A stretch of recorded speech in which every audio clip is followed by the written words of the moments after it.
decision to turn our will and our lives over to the care of God as we understood it. I've asked Jamie to speak for us for approximately 15 minutes to share his experience, strength, and hope. So let's give him a warm welcome and stand up so loud. Oh, hey, I'm Jamie. Should I start with this? Yes, sir. This is the third step prayer. Feel free to say it along with me. God, I offer myself to thee to build with me and to do with me as thou wilt. Relieve me of the bondage of self, that I may better do thy will. Take away my difficulties, that victory over them may bear witness to those I would help of thy power, thy love, and thy way of life. May I do thy will always. Amen. I'm Jamie. I'm alcoholic. I'm an addict. I'm crazy. I'm codependent. When the how it works talks about those with mental challenges can get sober if they're honest with themselves. So I'm that guy. I have a lot of opportunities for growth. I just picked up 11 years on November 27th. I had one chip so far. That doesn't mean that I'm going to always be that way. I could relapse at any time. But I chose not to go back to where I was so far, so that's good. I'm super nervous. Like, I'm not a public speaker. So I appreciate you guys, like, making me feel welcome, you know. I don't want to stay in what it was like too much because you guys have your own story of that. I could just basically probably relate with everything that you guys had. Some of the things that made my story a little bit different is I was raised a Jehovah's Witness. And my mom left my dad in that religion when I was 10 or 11. That's when I first started smoking weed and drinking and partying. So I'm 51 years old, going on about 22 years old, right? There's this arrested development thing that happens when you stop staying in the present moment and you start drinking and drugging and just ripping and roaring through life. And so I'm a prime example of somebody that had arrested development. I wouldn't listen to anybody. I rode skateboards and played punk rock music, and I hated authority. I was dealing acid at 13. I went to juvenile correctional facilities. I took acid way too early in life. I took drugs and all kinds of stuff way too early in life. And so now I'm catching up, you know? I'm catching up with who I am and how I can show up in life today because of all of that damage that I did to myself and other people. And AA, the program of recovery, gives me a group of people who I can talk to about this kind of stuff, and I don't have to hide it. You know, I can share things in here that I won't talk about in other places. And so, yeah, you know, I did my 4-step, my 5th step, that inventory, you know, going back and saying, you know, F that guy, F that person, place or thing, you know, but then I was able to, in that 4th column, be like, this is why I kept attracting that. You know, there was always a part that I did, even if it's as small as walking up with my feet to somebody, opening my mouth and opening up a dialogue or a conversation. I was responsible for myself opening up that dialogue. You know what I mean? So even if it's as petty as that, you know, the relationships that I chose to be in or people that I chose to associate myself with was probably the most influential thing that had me doing drugs and drinking. You know, the codependency part, you know, the powerlessness over other people, the wanting to people please was why I did drugs or drank. I'm a professional guitar player and singer. I've been a professional solo artist and, you know, frontman since 2007. And that world has sucked me in. You know, I was in bands touring, and it was my job to like hold the drink up and have everybody raise their glasses. So, you know, I was helping other people get drunk. So today, I'm playing at the Sheraton for 4 nights for a private event. This guy does art auctions, and he hires me and flies me for the last 8 years all over the world to play Johnny Cash and Hotel California and Country Roads Take Me Home to the Place Where I Belong. That's where you guys come in, right? But that's my job now. And, you know, to be honest, like the God thing, right? I don't know who God is. I was raised Jehovah's Witness. I had this concept of God that got distorted. I went to Costa Rica, hung out with spiritual gurus. They were all doing plant medicine. I never did the ayahuasca.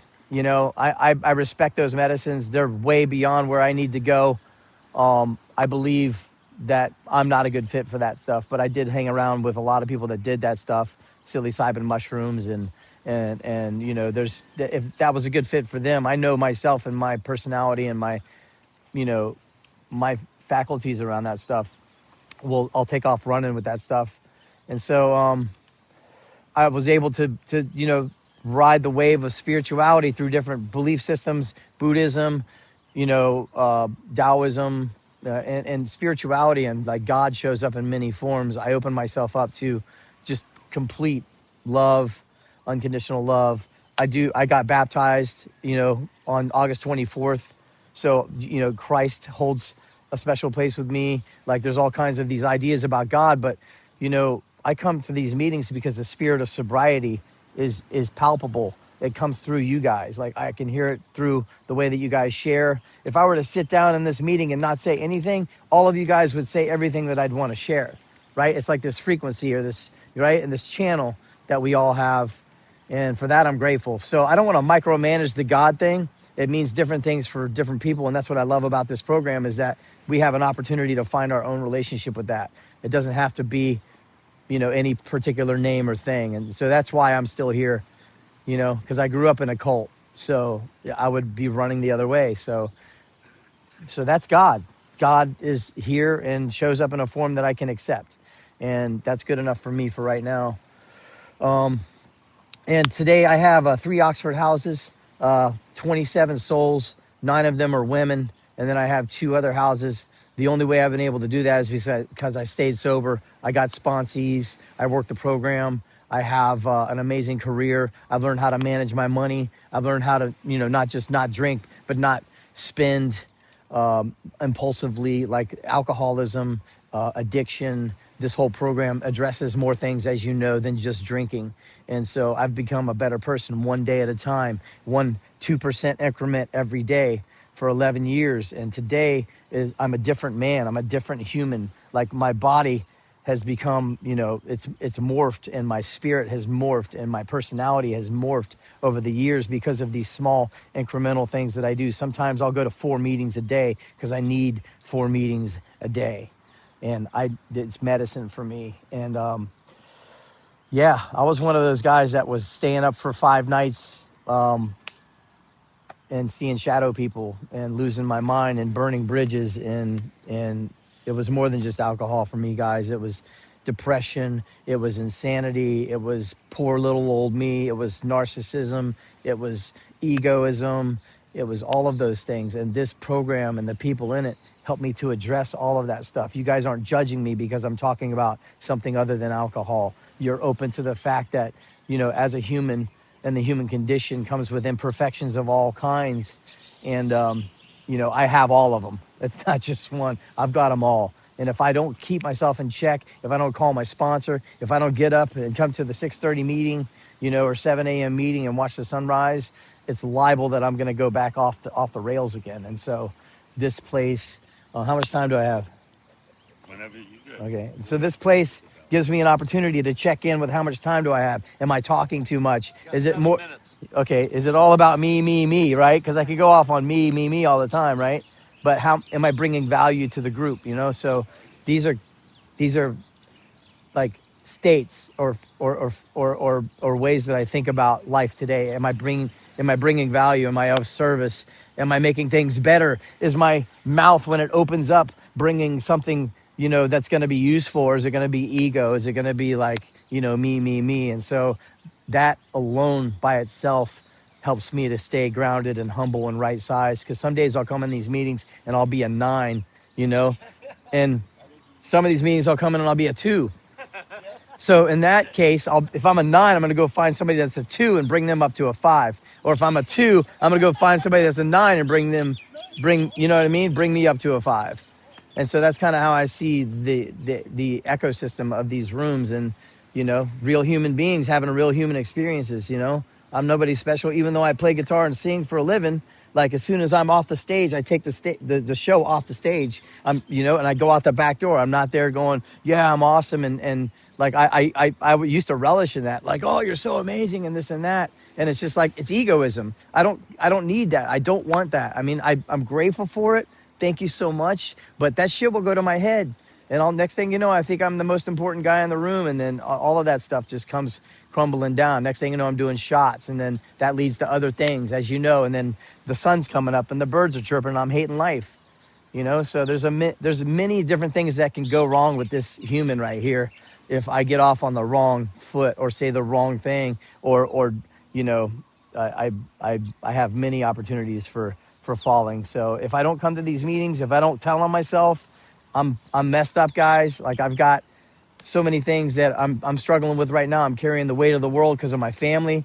My brother completely betrayed me, defamed my character, and slandered me on public media, like social media, and that rocked my world. Like, it was something I hope none of you guys have to go through, where somebody creates a scandal that's not even true, and your whole community like shuts down on you. And I'm a public figure because of my business, and so my business and all of that took a nosedive, and that's been messing with my nervous system for 3 years now. I'm having trouble with forgiving that or letting that go, and I'm struggling with that. That compiled on top of all kinds of other stuff, economic, political, worldly, like all of that stuff. I'm addicted to scrolling on my phone. You know what I mean? Like, so this is a new thing that I need to work on, be aware of, and really take a look at. So I delete apps off my phone. These are things that I learned in the program. Like, just take it off the phone, go for a walk. Put my digital device down and go put my bare feet on the ground or go for a walk. These are tools that I get here, and if I don't do them, man, I'll go crazy. I'll be in some insane asylum sometimes. So I think that pretty much paints a picture of how crazy I am, and and how all over the place I am. But I'm a musician, I'm a creative, so I can use those tools for my advantage as well. And that's another thing that the program shows me, is that I can bring value. I am unique, but not terminally unique, right? I can bring something to my sponsees or the group or the meeting that somebody can get value out of. And if that's all I can do for one person, then that's a good day, right?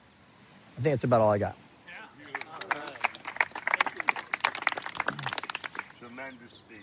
Tremendous. Thank That you. was great, man. Thank you. You even had a couple minutes left. Oh, okay. Okay, if you guys have